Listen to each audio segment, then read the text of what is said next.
Você está ouvindo pela Educativa FM de Piracicaba. Programa Almanac 105, com a apresentação de Luiz Fernando Dutra.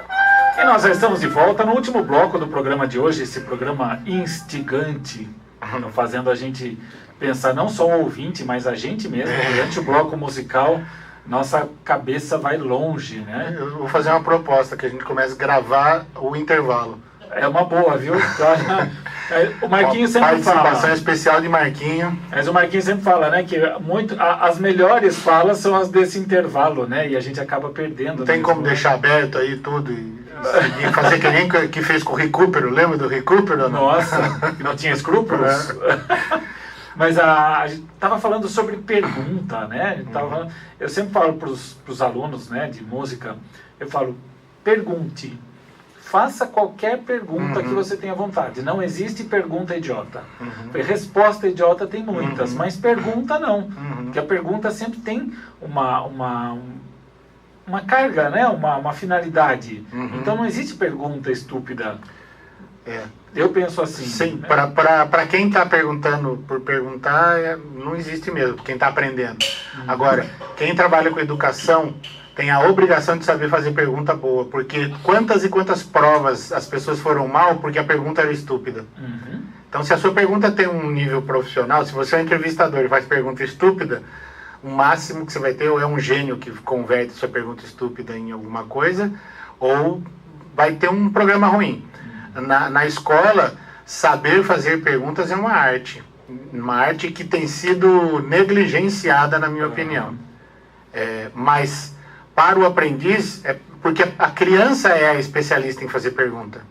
Eu ouvi uma entrevista do Jostein Gaarder, né, aquele filósofo, acho que ele é finlandês, que escreveu O Dia do Coringa, O Mundo de Sofia, e ele falou para mim, os melhores filósofos do mundo são as crianças. Né? Porque não tem filtro. E agora as nossas crianças estão sendo tão atacadas e tão cedo que já estão tendo esse filtro, né? Então já vem com visão preconceituosa, já vem com visão sexista, já vem com visão consumista, etc. Mas manter essa liberdade da pergunta sem filtro é justamente por isso que eu escuto tanto essa coisa. Nossa, eu nunca tinha pensado nisso. Eu fui comprar uma vez um papel desses de pasta arquivo, que tem um furinho que você vai colocando, e eu falei assim, eu quero, moça, a folha lisa, só com as pautas e sem nenhum desenho. A gente virou a loja e tinha Meninas Superpoderosas, Mickey, tudo que era desenho, um desenho no cantinho ali. Ela falou, não, ó, tem esse aqui que é um coração. Eu falei, eu não quero coração, eu quero a folha lisa. Sem nada. Sem nada. Aí ela virou e falou assim, não tem.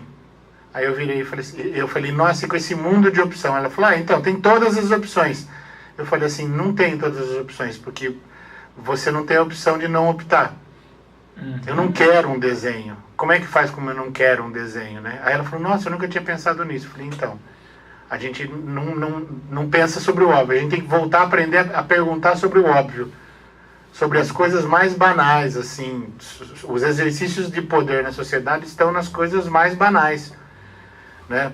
Por que meninos precisam usar azul e meninas precisam usar rosa? É uma pergunta que simplesmente não tem resposta. Por que as meninas precisam brincar de boneca e por que os meninos precisam brincar de bola? Tem a resposta para quê? Para reforçar os seus papéis pré-programados. Para maternidade e para expandir a violência masculina contida, né, de forma contida. Então essa agressividade tem que ser canalizada em brinquedo, carrinho, bola, arma, etc., mas canalizada.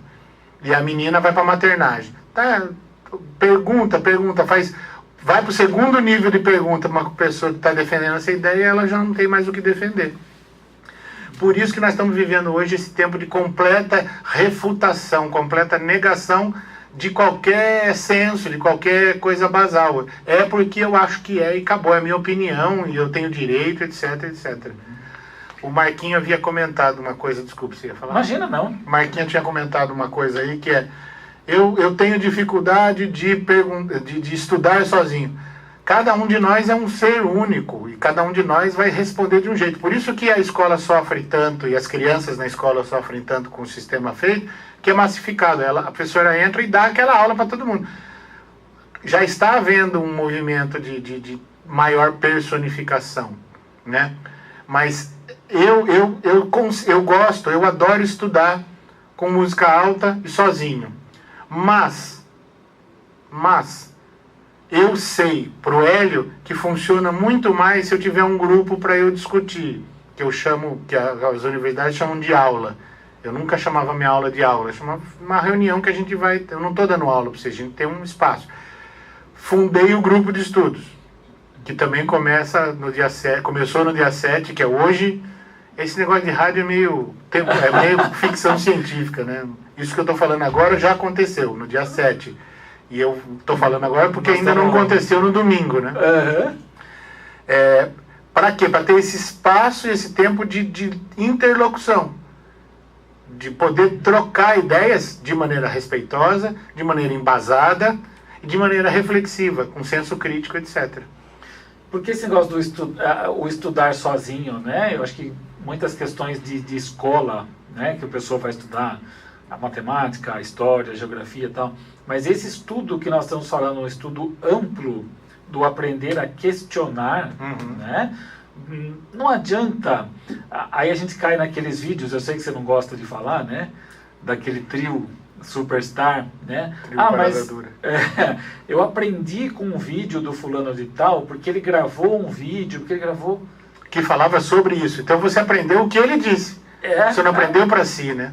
Você pode... Você registrou. Você registrou, exato. Né? E muitas pessoas levam essa autoajuda, né? Muito a sério, né? Ao invés de buscar o autoconhecimento. E muitas vezes o autoconhecimento, com a ajuda de uma pessoa, a gente conversa tanto, Hélio, né? Para quem imagina que a gente só se encontra uma vez por mês aqui, a gente troca informações, ou pessoalmente, no nosso escritório lá, né? Geralmente regado a café, a água, né? Já que nós deixamos aquela... Abandonamos a loira gelada. Eu não abandonei muito, não. Tô aos pouquinhos, tá? Eu tô firme no propósito, como diz por aí. Mas essa troca, né? Porque eu te questiono, eu pergunto o que você acha, qual é o seu... E o que você fala, o que eu concordo, eu uso, se eu não concordo. Quer dizer... Uma autoajuda a 2 ou mais pessoas é muito mais rica, né?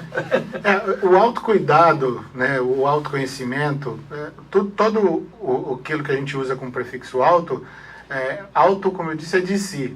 Tem que partir de si. Se é um autoconhecimento, é um conhecimento de mim. Agora, tem uma coisa aqui que eu queria falar, e eu vou falar devagar, para tentar ser claro, porque é um pouco mais complexo. Sócrates é um filósofo muito conhecido. E ele é o autor da frase que conhece-te a ti mesmo. Sócrates, não se sabe nem se ele existiu efetivamente, porque não existe evidência física da passagem dele. Assim como outros grandes nomes da história mundial, não há registros. Quem escreveu tudo sobre o Sócrates, e outros autores fizeram isso em menor monta, mas quem escreveu, e a fonte que nos traz Sócrates, a figura de Sócrates, é o Platão. Platão tinha a filosofia própria platônica. Ele discordava do mestre porque o mestre só falava, ele não registrava. E o Platão só escrevia. Ele foi tomando nota de tudo e passou a redigir isso.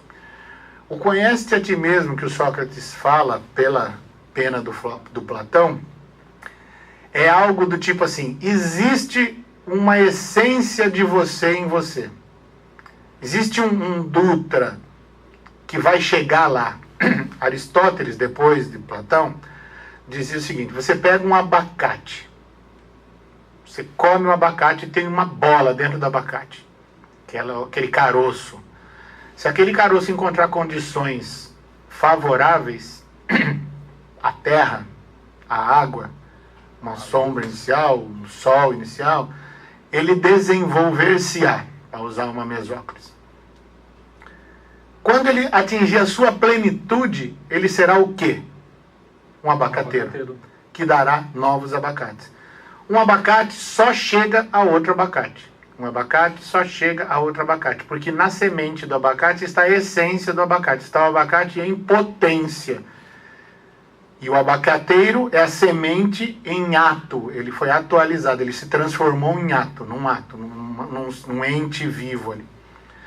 Só que ele achava que isso era para os seres humanos também. E o final do ser humano é a felicidade. Então ele tem que se desenvolver até chegar ao que ele é.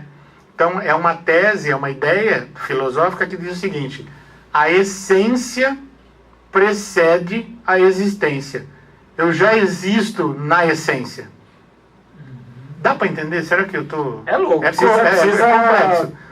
Mas daí eu vou traduzir tudo isso num linguajar mais do boteco. O existencialismo, saltando aqui para o século XX, de Sartre, por exemplo, ele diz o seguinte: a existência precede a essência. Nós somos o que nós decidimos ser.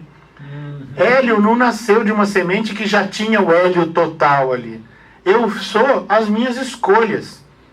E são as minhas escolhas, somadas aos acidentes da vida que eu vivo, que vão me tornando. Então, o conhece a ti mesmo não é o conhece, vai lá buscar a sua essência, mergulhe no seu íntimo do seu ser, que lá estará a resposta. Não tem resposta, tem respostas. E hoje tem uma resposta, amanhã você lê um livro ou sofre um acidente, a resposta é outra. Você opta, você não opta, você assume sua responsabilidade, você não assume sua responsabilidade. Você está se construindo a cada ato. Eu quero correr a São Silvestre esse ano. Agora eu consegui finalmente o último veículo para contar isso para todo mundo, que eu estou assumindo esse compromisso para eu passar vergonha se eu não fizer. Não vou conseguir se eu não sair de casa todo dia e a cada dia eu não correr pelo menos 100 metros a mais do que eu corri, ir para academia, fazer um treino, perder peso, ganhar musculatura, para eu me condicionar a correr 15 quilômetros. Eu preciso me programar, me planejar, me privar. Voltamos à loira gelada. Bom, loira gelada num copo hoje é 100 metros a menos da São Silvestre. Eu quero fazer São Silvestre. Então, citando um outro cara que eu gosto muito, que é o Epicuro, que era o filósofo dos prazeres, ele diz assim: muitas vezes a gente tem que, em função de um prazer maior, abdicar de pequenos prazeres. Pode parecer um mal momentâneo, mas essa abdicação me leva à realização de um prazer maior. Então, eu vou me segurar aqui, eu vou correr. Ontem eu saí para correr na chuva. Tá. Eu achei o máximo, porque foi o máximo da afirmação da ruptura com a zona de conforto, né? Isso pro ego faz bem. Que é uma coisa que pode acontecer no dia 31 de dezembro de 2019. Exatamente. Então eu sou um projeto e eu vou me constituindo. Eu quero emagrecer e hoje eu mato uma pratada de comida de lasanha às 10 da noite, eu não estou cumprindo o que eu estou querendo. A responsabilidade por isso é minha. Não tem uma coisa que eu vou me desenvolver e chegar lá. Eu vou me desenvolvendo e desenvolvendo eu vou vivendo. Se eu morrer com 80 anos, eu não posso dizer assim, eu cheguei a ser o que eu deveria ter sido. Eu fui vivendo. Você entende? Eu não sou um caroço de abacate que virou um abacate. Eu fui o que foi sendo possível eu ser. Você imagina, sendo possível e o que eu fui cavando, né? Acho que são essas duas vias. Porque não dá também pra gente responsabilizar a pessoa, falar que ela não conseguiu porque ela não quis. Ainda mais no mundo racista, sexista, como a gente vive, portas estão fechadas hermeticamente para as pessoas. Sim. Então, não é só dizer que a responsabilidade é totalmente das pessoas. Mas a grande, gigantesca, esmagadora parte das coisas da nossa vida está sob nossa responsabilidade. Né? E acho que essa questão do autoconhecimento é muito importante, Hélio, não para a gente chegar nessa essência, né?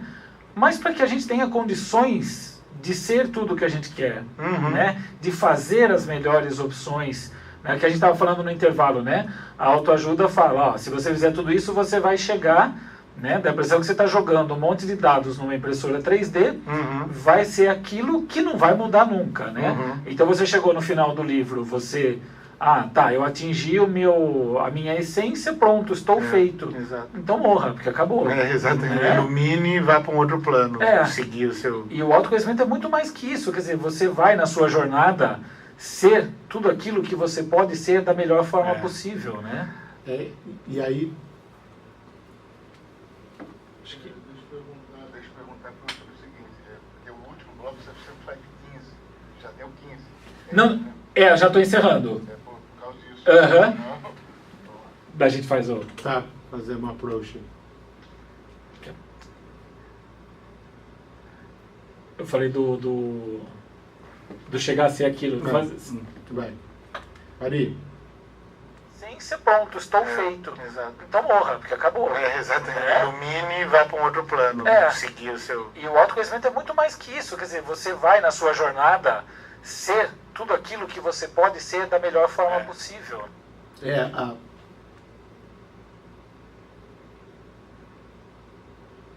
A vida ela é uma aventura. O que significa aventura? Aventura, do latim adventure, que é o que vem pela frente.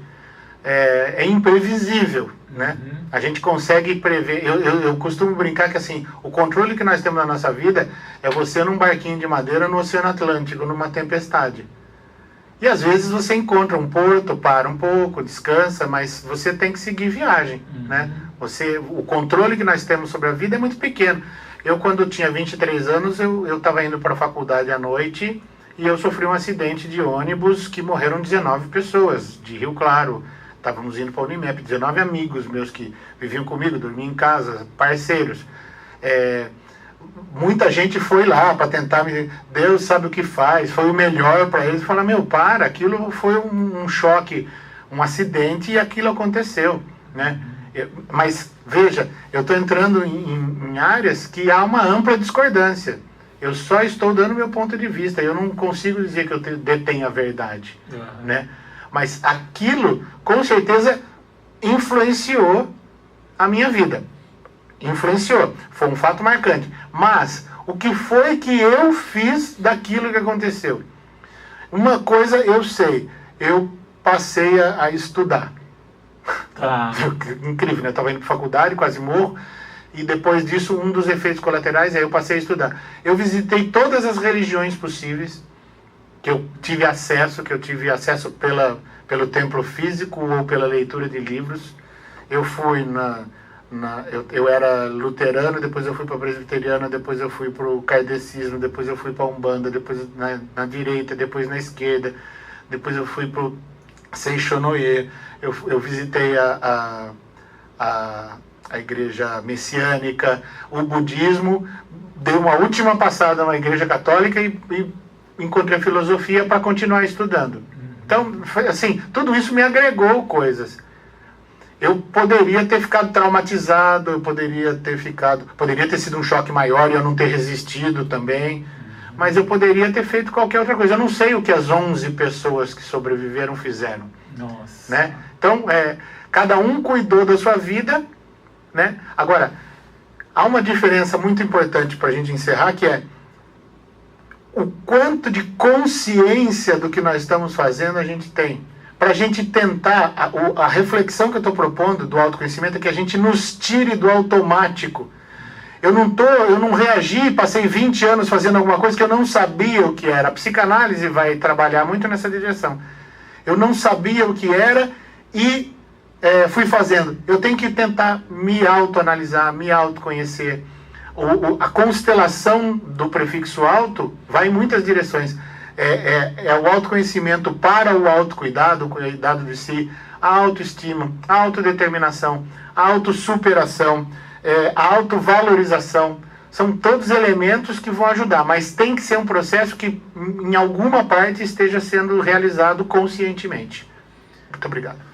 Vamos continuar na próxima? Vamos, essa linha ainda né? Temos que aprofundar mais isso. Temos. Obrigado, velho. Valeu. Eu queria falar que esse programa que acho que foi o que mais nos incomodou, os três aqui dentro. A gente ficou com coisas aqui que acho que vai desdobrar em coisas muito interessantes. Eu ia pedir para você, ouvinte, desculpa me meter assim nessa parte aqui, mas eu já estou me sentindo meio em casa. Escreve no portal aí do Almanac 105 no Facebook, acessa o meu site www.fazerpensar.com.br, deixa uma mensagem para a gente seguir conversando. Manda perguntas. Quem sabe se vocês mandarem perguntas para a gente não parta para um programa novo trazendo as perguntas suas para a gente poder negociar. Manda pergunta para a gente. Mandem sim, com certeza.